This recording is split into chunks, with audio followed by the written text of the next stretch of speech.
Hello and welcome to the new series of Drishti IAS. I am Pooja Divedi, and in this segment today we are going to talk about the recently released economic survey of 2020 and 21. This topic is important from the perspective of prelims as well as from the perspective of GS Mains paper 3 and of course 2.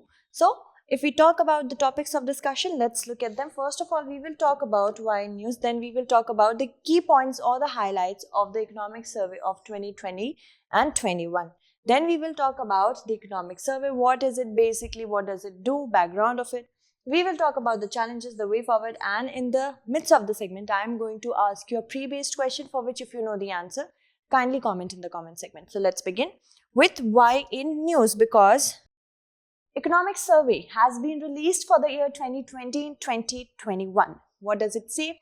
It says that the COVID-19 induced lockdown was mitigated by the fact that the government had undertaken correct initiatives by imposing a lockdown and saved lives and livelihoods.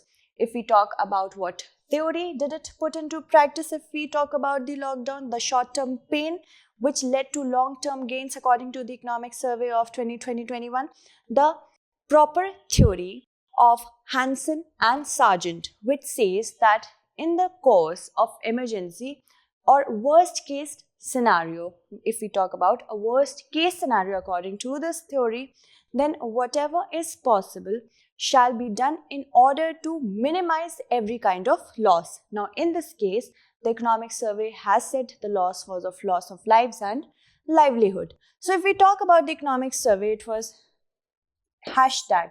It trended as hashtag saving lives and livelihood. It was dedicated to the COVID-19 Corona or Corona warriors.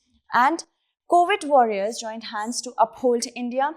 It has also said that there will be a V-shaped economic recovery and opportunities will outweigh risks. V-shaped recovery is basically when the GDP slides down to a depth, then again sharply rises up. So this is what is happening with Indian GDP. It had slid down, then it has also registered a sharp increase. This is the V-shaped recovery. And economic survey, it has also talked about that the government undertook right steps at the right time. And it has said that the V-shaped recovery will be possible because of the key indicators such as power demand, also e-way bills, which shows that the service sector, the manufacturing sector, and every other sector which had been actually impacted by the COVID-19 induced lockdown, it will grow again. And India will be India will be the highest growing economy in the next 2 years according to IMF. It will also register a surplus, current account surplus of 2%, which is the highest in 17 years. So India is a very special economy that will get back on track really very soon. And it has also talked about, the economic survey has also talked about that agriculture sector has been a cushion when it comes to absorbing the shocks of the COVID-19 induced lockdown. The sectors which were actually affected were labor incentive sectors and labor intensive sectors, and of course the service sectors which were contact based. Due to the social distancing norms because of the COVID-19, these sectors were actually hindered, but agriculture did good. It provided a cushion to absorb the shocks. Now, if we look at this particular graph, kindly pay attention and note it down. If we talk about GDP growth for the year 2021-22, it will see a growth of 11%. Here is the V-shaped recovery. You can see a dip here and then a rising GDP that will happen because of high investments in the time to come, because of also service-based sectors to register growth, because of FDI inflows in, and because of that investments will also grow. This will be made possible because of that only. And if you see the current account balance, where does it lie? At 3.1. Foreign exchange reserves also recorded, and it will also record a high of $586.1 billion. And agriculture, forestry and fishing will also actually record an increase. And if we talk about the services and industrial growth, every kind of graph is given here. Now, an app, the Economic Survey of India, this mobile app will actually help the citizens of India to know how the economic scenario is analyzed, and it will also present the scenario in a well format of data. If we talk about the economic survey, what is economic survey basically? The recent economic survey shows that yes, because of major vaccine drives, agriculture as a cushion to absorb shock, India being a youthful country and India being a country which is registering growth at such a high rate, will get back on track. So all these things were given in the economic survey of 2020 and 21, and it has also hailed government efforts. But what is economic survey actually? If we talk about what is economic survey, it is the analysis of the past experience of an economy, and it will also chalk or outline the plan for the next year. It will help the government to formulate policies and actually help the government as well as the citizens to know where the weaknesses lie and where our strengths lie. So that is what happens in the economic survey. It is the overall analysis of an economy. And if we talk about the economic survey, it was prepared by the economic division of the Department of Economic Affairs, Ministry of Finance. And this was presented in the year for the first time ever, 1950-51. And up to 1964, it was presented along with the union budget, but in the year 1964, it had been delinked from the budget. Why? Because before passing of the budget, it was circulated in order to make the parliament and the Indian citizen understand what actually is the budget now, what will be this is kind of a preview to the budget, to know where the budget will strike at. Also, the economic survey is presented normally a day before the presentation of the union budget in the parliament by the finance ministry. Most of the developed and emerging countries in the world follow the tradition of bringing out the economic survey, such as USA, Scandinavian nations and EU, etc. They publish their own economic survey. So economic survey is not produced or prepared by one person. It takes inputs from the top officials in the finance sector. Then the inputs are collected and analyzed by Chief Economic Advisor, and then it is given to the Finance Secretary, and after that it is approved by the Finance Minister. So there are so many stages from which it goes by. And if we talk about the economic survey, it has become a flagship document, and it has been a flagship document especially for an economy like India. Alright, moving on, let's talk about the challenges which have been presented in the economic survey of 2020 and 21. First is the pandemic-induced lockdown. So as we all know, because of the pandemic-induced lockdown, the biggest affected sector has been the labor-intensive sector, the construction sector, the contact-based delivery system, and many other sectors which are actually capitalizing their worth on labor force. So COVID-induced lockdown have affected such sectors, the infrastructure, construction, the unskilled sector basically.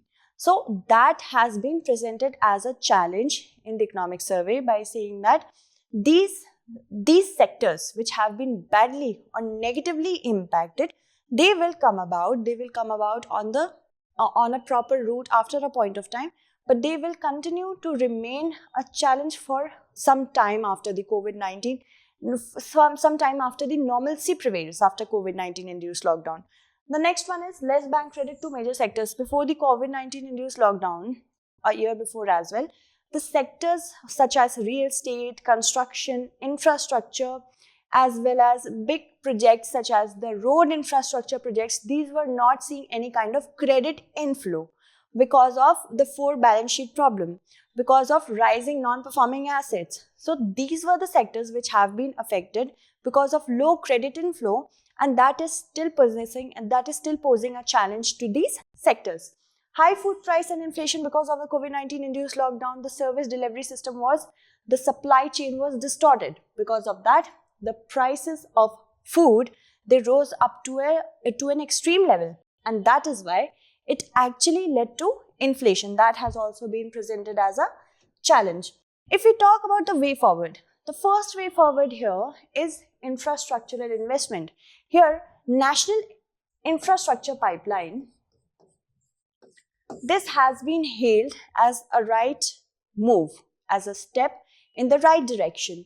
So if we talk about national infrastructure pipeline, it will be investing in areas such as road, railway, energy, in order to boost employment for those sectors. These sectors are actually very labor intensive. For those sectors, NIP is actually working in a very big direction. So if we talk about NIP, here is your prelims based question. From which to which fiscal year national infrastructure pipeline will work? Alright, comment in the comment section. Digitization drive, second will be that, because we know, as the WHO chief has said, that this is not going to be the last pandemic. Many more pandemics are going to be there, which are infectious in nature, more horrible in nature if we talk about the coronavirus. So because of the warnings, there need to be a digitization drive which can actually climb over the insurmountable problem of the old normal, the old going back to the college, the old going back to the school, because these normal actualities of the world were actually distorted after the COVID-19 induced lockdown. So digitization drive is a need here, that for such future pandemics to come in the future, we already have a plan, we already have a backup plan, so that we can switch to the new normal. Also, social security net. There are so many schemes that have been working for providing social security to the labor structure of our country, but they have not worked as satisfactorily as the government and the citizens wanted them to. So there should be proper social security nets in the form of health insurance, in the form of education, in the form of providing them hand to mouth food, providing them so many things that count as basic necessities. These need to be there. Incentives for export. Globalization is a term which brings the entire world together to help to compensate for one country's lackings by another country's advantages. So globalization, right now we need globalization. We have suffered enough because of the trade war and after the COVID-19 induced lockdown. So export sectors should be actually provided with incentives in order to attract foreign direct investments and also foreign exchange. Atmanirbhar Bharat Abhiyan, now these were very extensively thought about plans when the COVID-19 induced lockdown struck. Because of the distortion of the entire supply chain, the government of India realized that we need to be self-dependent when it comes to providing for the citizens of India. An infrastructure should be developed that will be in a closed loop economy and not an open loop economy. When it came to the COVID-19 induced lockdown, the government is calling out to the citizens of India to go vocal for local. That means we should demand local products, because in order to make us, the Indians, self-dependent and not dependent because of the rise in pandemics and much more worse, the geopolitical situation, right? So these are the different way forward that we have put as input in this segment. That's it for today. Tomorrow we shall meet again with another new segment. Until then, stay updated and thank you so much for watching.